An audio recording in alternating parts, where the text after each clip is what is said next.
প্রিয় দর্শক আসসালামু আলাইকুম। আশা করছি সবাই অনেক ভালো আছেন, সুস্থ আছেন। আজকে আমি সুজি দিয়ে এই বিস্কুটটি তৈরি করে আপনাদের সাথে শেয়ার করব। এইভাবে তেলে ভাজা বিস্কুট কিন্তু খেতে অনেক ভালো লাগে।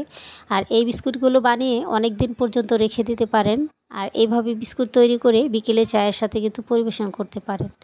আজকে সেই রেসিপিটি শেয়ার করব। রেসিপি ভালো লাগলে অবশ্যই একটি লাইক দিতে ভুলবেন না। তাহলে চলুন কথা না বাড়িয়ে রেসিপিতে চলে যাচ্ছি। বিস্কিটগুলো বানানোর জন্য প্রথমে আমি নিয়ে নিচ্ছি সুজিটাকে আমি একটা ব্লেন্ডারে জারে দিয়ে ভালোভাবে কিন্তু ব্লেন্ড করে নিয়েছি। আপনারা চাইলে শিলপাটাতেও সুন্দর করে বেটে নিতে পারেন। সুজিটা দেখুন খুব সুন্দরভাবে কিন্তু গুঁড়ো হয়ে গেছে। ঠিক এভাবে করেই সুজিগুলো কিন্তু গুঁড়ো করে নিতে হবে। এরপর এখানে আমি সেই একই কাপ দিয়ে দিচ্ছি হাফ কাপ পরিমাণ আটা। আপনারা চাইলে কিন্তু এখানে ময়দাটাও ব্যবহার করতে পারেন। এরপর দিয়ে দিচ্ছি আমি 1/3 কাপ পরিমাণ চিনিটাকে আমি ব্লেন্ডারে দিয়ে গুঁড়ো করে নিয়েছি। আপনারা চাইলে কিন্তু এখানে আস্ত চিনিটাও দিতে পারেন অথবা শিলপাটাতেও বেটে দিতে পারেন। এরপর স্বাদ মতো লবণ দিয়ে দিচ্ছি আর দিয়েছি হাফ চা চামচ পরিমাণের মতো খাবার সোডা। এখন সবগুলো উপকরণ কিন্তু একটু ভালোভাবে মিশিয়ে নিলাম। এরপর এখানে দিয়ে দিচ্ছি 2 টেবিল চামচ পরিমাণ রান্নার তেল। এখানে চাইলে কিন্তু আপনারা ঘিও ব্যবহার করতে পারেন। এখন এই সমস্ত উপকরণগুলো কিন্তু হাত দিয়ে ভালোভাবে ঘষে এরপর মেখে নিতে হবে। যখন সুন্দরভাবে ময়ানটা দেওয়া হয়ে যাবে তখন বুঝে নিতে হবে ময়ানটা কিন্তু রেডি হয়ে গেছে। দেখুন এরকম একটা দলা হয়ে আসলে চাপ দিলে গুঁড়ো হয়ে যাবে, তখন বুঝে নেবেন এটা পারফেক্ট হয়েছে। এরপর এটা আমি একটা ডো তৈরি করে নিব। সেজন্য এখানে আমি দুধ দিয়ে দিচ্ছি। দুধটা আমি আগে থেকে জাল করে এরপর একটু ঠান্ডা করে নিয়েছি, সেটাই এখন দিয়ে দিচ্ছি। আপনারা চাইলে এখানে দুধের পরিবর্তে পানিটাও ব্যবহার করতে পারেন। এরপর অল্প অল্প করে দুধ দিয়ে ডোটাকে আমি মাখিয়ে নিব। একেবারে বেশি পানি দিবেন না, বেশি পানি দিলে ডোটা কিন্তু অনেকটাই নরম হয়ে যাবে। আমি এখানে প্রথমে কিন্তু 2 টেবিল চামচ দিয়েছি, পরে আবারও 1 টেবিল চামচ দিয়ে সুন্দর করে কিন্তু মাখিয়ে নিয়েছি। যেহেতু এখানে চিনি আছে খুব বেশি পানির কিন্তু প্রয়োজন হবে না। সুন্দরভাবে 4 থেকে 5 মিনিট ডোটাকে মেখে নিয়েছি। এরপর আমি ঢেকে রেস্টে রেখে দিব 10 মিনিটের মতো।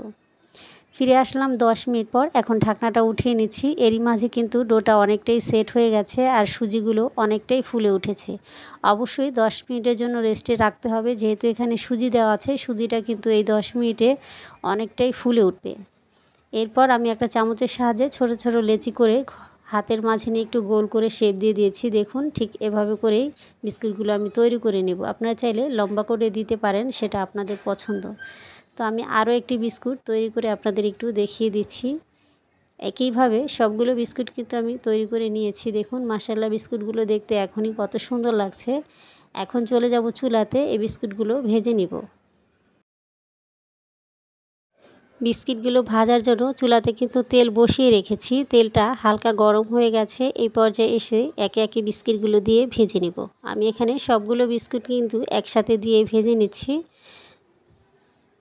বিস্কিটগুলো ভাজার সময় চুলার আঁচটা কিন্তু লো টু মিডিয়ামে রেখে ভেজে নেবেন। খুব বেশি জোরে জাল দেওয়ার প্রয়োজন নাই, তাহলে কিন্তু উপর থেকে কালার আসলেও ভিতরটা কিন্তু কাঁচাই থাকবে। তাই যেটা করতে হবে চুলার তাপটা একটু কমিয়ে রেখে 2 থেকে 3 মিনিট একটু সময় নিয়ে ভাজলে কিন্তু ভিতরে উপরে সব দিকেই কিন্তু সুন্দরভাবে বিস্কুটগুলো ভাজা হয়ে যাবে। বিস্কুটগুলো কিন্তু সুন্দর একটা কালার চলে এসেছে। দেখুন মাশাআল্লাহ বিস্কুটগুলো আমি তেল থেকে এখন ঝরিয়ে নিব। এর চেয়ে বেশি আর ডার্ক করব না। বিস্কুটগুলো দেখতেই পাচ্ছেন কত সুন্দর হয়েছে। এইভাবে যদি তেলে ভেজে এই বিস্কুটগুলো তৈরি করেন, এই বিস্কুটগুলো কিন্তু অনেক দিন পর্যন্ত আপনারা রেখে দিতে পারবেন। এখন বিস্কুটগুলো আমি আপনাদের একটু দেখিয়ে দিচ্ছি। দেখুন মাশাআল্লাহ বিস্কুটগুলো কতটা লোভনীয় হয়েছে। আর এই বিস্কুটগুলো খেতে কিন্তু খুবই ভালো লাগে। বিকেলে 1 কাপ চায়ের সাথে যদি এইরকম একটি বিস্কুট হয় তাহলে কিন্তু আর কিছুই লাগবে না। আমার রেসিপি আপনাদের কাছে কেমন লেগেছে অবশ্যই কমেন্ট করে জানাবেন। ভালো লেগে থাকলে অবশ্যই লাইক, কমেন্ট, শেয়ার করবেন। এইরকম সহজ এবং মজার রেসিপি পেতে অবশ্যই চ্যানেলটিকে সাবস্ক্রাইব করে নিয়মিত সঙ্গেই থাকবেন। আজকে এখানে বিদায় নেব। সবাই অনেক ভালো থাকবেন, সুস্থ থাকবেন। আল্লাহ হাফেজ।